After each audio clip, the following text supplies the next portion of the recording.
মঞ্চে উপস্থিত আজকের প্রধান অতিথি শ্রদ্ধেয় উদয়শঙ্কর গোস্বামী মহাশয়, আমাদের এখানে উপস্থিত প্রাক্তন সাংসদ এবং বিজেপির শিলচরের ক্যান্ডিডেট ডক্টর রাজদীপ রায় মহাশয়, শ্রী সাধন প্রকাশ মহাশয়, মঞ্জুল দেব মহাশয়, অভ্রজিৎ এবং পরাগকণ্ঠের কর্ণধার সন্তোষ চন্দ্র মহাশয়।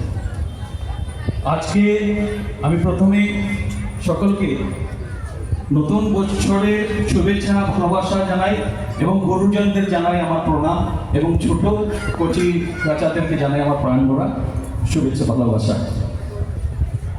আমি সত্যি আনন্দিত যে এরকম একটা অনুষ্ঠানে আমি প্রতি বছরেই এখানে উপস্থিত থাকতে পারি।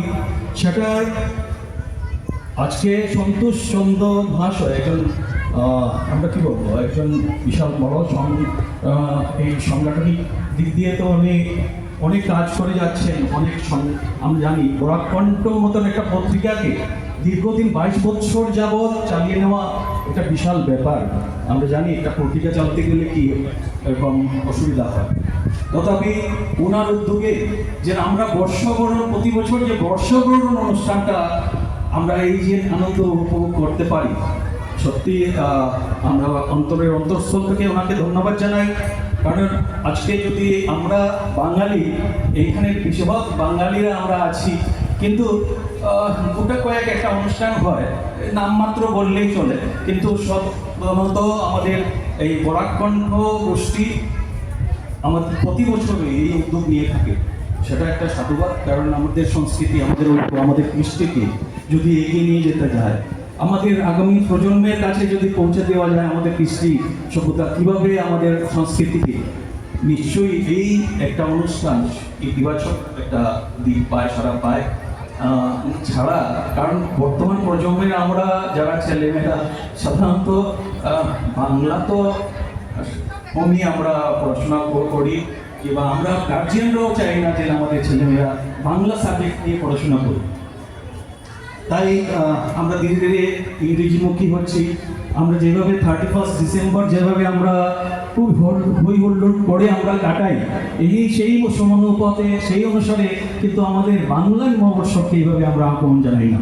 তাই যাই হোক, পরাগকণ্ঠ গোষ্ঠী যেভাবে এই সুযোগটা করে দিয়েছেন যে আমরা আজকে এই আনন্দ দিনে আমরা আনন্দ করব। ওদের অনেকটা অনুষ্ঠান হবে, কচিকাচারা অনুষ্ঠান করবে এবং গুণী শিল্পীরা যেখানে আছেন সবাই এখানে অনুষ্ঠান করবে, আমরা আনন্দ করব। আগামী দিনগুলো সুন্দর হোক, ভালো হোক, সুন্দর কাটুক সবার।